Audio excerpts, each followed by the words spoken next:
este periodo legislativo del 2021. Rosario Lema está trabajando sobre eso. ¿Cómo te va, Rosario? Bienvenida. Muy bien, Nicolás, y así es, como ya decís, en el cierre prácticamente de este periodo legislativo, donde, bueno, sí, las diferencias en torno a este proyecto de ley presentado por Cabildo Abierto el año pasado y que ya cuenta, obviamente, con media sanción de diputados que, como tú bien señalabas, tuvo el respaldo en diputados del Frente Amplio.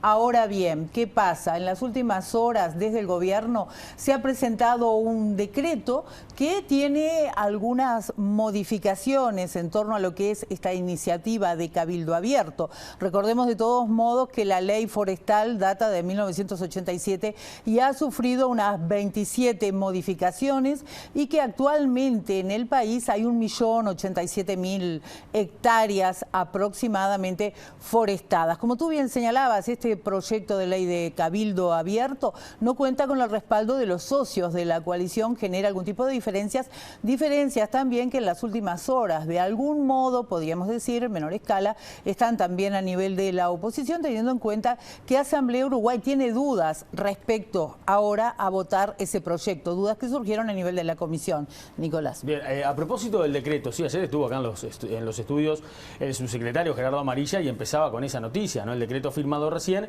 De alguna forma el decreto lo que busca es tratar de contrarrestar el proyecto de ley de Cabildo Abierto.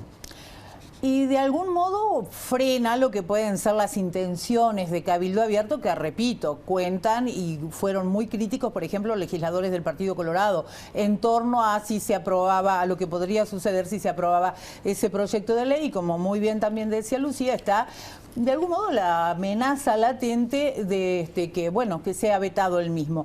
Pero Nicolás, si a ti te parece, podríamos ir viendo qué es precisamente cuáles son, mejor dicho, los principales aspectos de este decreto presentado en las últimas horas, tanto por el ministro de Ambiente, Adrián Peña, como también por parte del ministro de Ganadería, Fernando Matos, a nivel de la Comisión de Ganadería del Senado.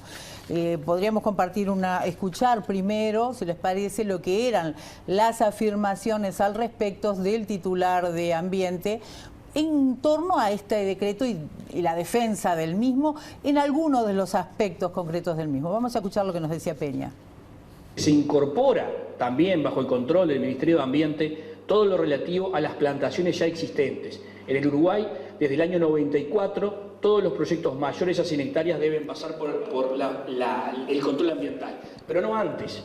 Y eso es muy importante. Ahora los proyectos que se habían plantado antes, que ya tienen décadas en el país, van a pasar a ser controlados en sus replantaciones, en su reforestación por el Ministerio de Ambiente. Ahora bien, si les parece, sí vamos a compartir en este momento una placa destacando lo que son los principales aspectos de este decreto de proyectos forestales en Uruguay. ¿Qué establece el mismo? Por ejemplo, un control ambiental de las producciones menores a 100 hectáreas, lo que implica su registro y control. A su vez, ajusta los criterios para las producciones mayores a 100 hectáreas, incorpora la protección de las corrientes de agua, la biodiversidad y el valor patrimonial, y se incluyen montes nativos, humedales, roquedales o arenales. Esto es sintéticamente lo que propone este proyecto de decreto presentado, Nicolás. Bien, ¿y las autoridades del Ministerio de Ganadería qué argumentan? Bueno, en las últimas horas habló Carlos Faropa, el director forestal del Ministerio de Ganadería, quien, bueno, realizó una defensa sobre los aspectos establecidos precisamente en este decreto, que él decía que permite sobre todo hacer planes a futuro. Vamos a ver lo que nos decía. Quien quiera proyectar el futuro necesitamos, o sea, saber dónde están los árboles, qué tipo de árboles, las especies, dónde están, por dónde van a salir, de dónde salen, hacia qué lado van o hacia qué industria van. Nos permite planificar el futuro, saber qué volumen de madera tenemos y qué especies, si son pinos, si son eucaliptus, y cuál va a ser el destino final. Eso es, así funciona el sector forestal, con una mirada a largo plazo que tiene que ser de 15, 20 años hacia adelante, por lo menos, para poder planificar luego lo que viene atrás, industrias de inversión, infraestructura.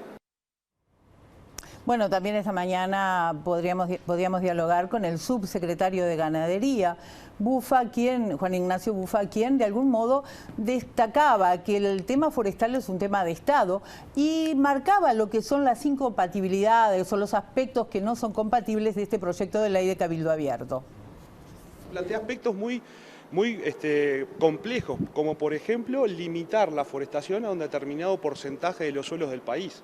En ese sentido, creemos que es bastante complejo que legislativamente se defina de que determinado sector productivo puede llegar a una determinada dimensión de área del país.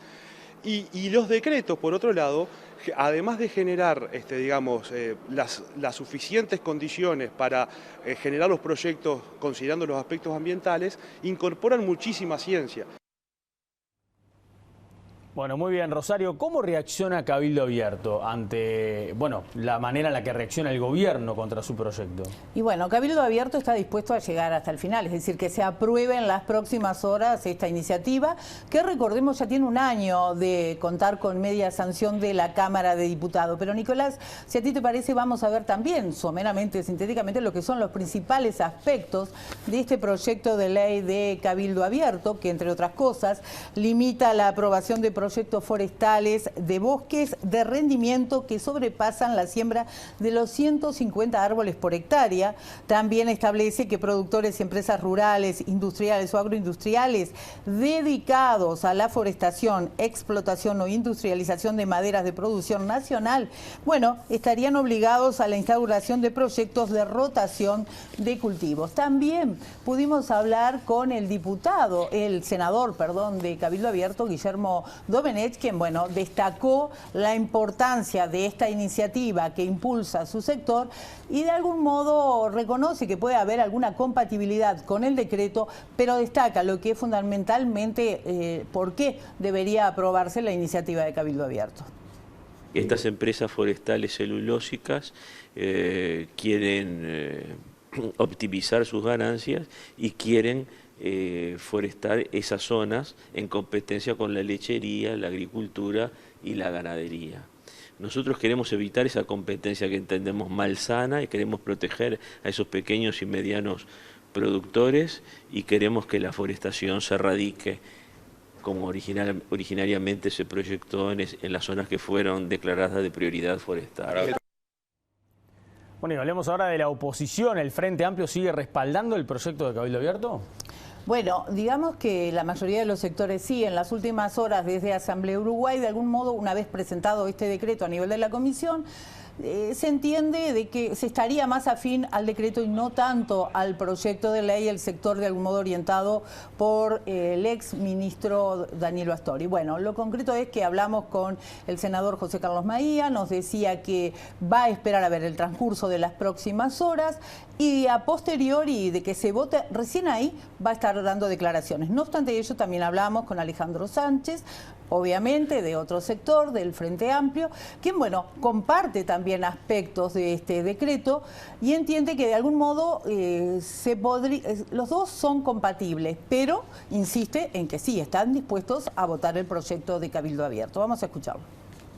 Lo que hace es potenciar más los controles ambientales sobre las plantaciones forestales, particularmente sobre algo que era muy importante, que era los proyectos forestales menores a 100 hectáreas. A su vez, el decreto plantea, en definitiva, restricciones a los suelos forestales, es decir, en función de criterios medioambientales, en función de otros criterios que tienen que ver con el uso del suelo, se restringen la posibilidad de plantar, el sector forestal puede avanzar sobre algunas tierras. No cambia los marcos jurídicos, es decir, las reglas de juego. Restringe el suelo, pero para las futuras plantaciones forestales. Bueno, también hablamos en otro orden con Raúl Viñas del Movimiento para un Uruguay Sustentable, quien sigue insistiendo en que la ley, tal como está, debe ser votada. No obstante ello, entiende que hay aspectos de este decreto del Poder Ejecutivo que son compatibles con esta iniciativa que ya tiene media sanción, pero insiste en que la forestación pretende avanzar y avasallar, lo que son sectores como por ejemplo el lechero, ocupando sus tierras sobre todo en el sur. Tener ahora un instrumento que por primera vez limite las pretensiones de las empresas forestales que han venido acaparando territorio y utilizándolo específicamente para las plantaciones de celulosa, que es lo único que salió al final de la Ley Forestal del 87. El decreto toca algunas partes ambientales, en esas partes complementa a la ley, pero el proyecto también hace referencia a una clasificación de terrenos de los suelos que se utilizan en los Estados Unidos, el Departamento de Agricultura de los Estados Unidos, algo que es novedoso en el Uruguay, no se había utilizado, aquí se trabajaba históricamente con el tema del CONIAT, y justamente de esa distribución de terrenos, de esa clasificación de terrenos, es de la cual hoy no tenemos todavía una cartografía nacional hecha, o sea, no sabemos exactamente ese decreto dónde se va a aplicar. Bueno, muy bien, escuchamos parte del oficialismo, escuchamos a Cabildo Abierto, a la oposición, también a quienes reclaman de alguna forma hace mucho tiempo contra las empresas de celulosa, como en este caso el movimiento Mobus. La pregunta es, ¿estamos cerca, Rosario, tal vez del primer veto de Lacalle Pou como presidente? Bueno, todo parece indicar, porque recordemos, Nicolás, que blancos y colorados han señalado que este proyecto de ley se hace pasible, digamos, y en caso de aprobarse, de que, bueno, se puedan estar aplicando, llevando adelante diversos juicios, entienden que no está bien. Han sido muy críticos, también fuentes han estado confirmando, fuentes del Poder Ejecutivo han confirmado o han insistido de algún modo en que el presidente de la República, Luis Lacalle Pou, está determinado a vetar este proyecto de ley y, como tú decías, sería el primer veto en lo que va de esta administración de gobierno. Bueno, ahora solo resta esperar qué pasa mañana, qué pasa con este proyecto, se aprueba, qué va a pasar con el decreto y ver qué va a decidir el gobierno en torno, si lo veta o no. Gracias, Rosario. Fue una presentación de Grupo UTG, la unión de barracas y ferreterías más grande del Uruguay.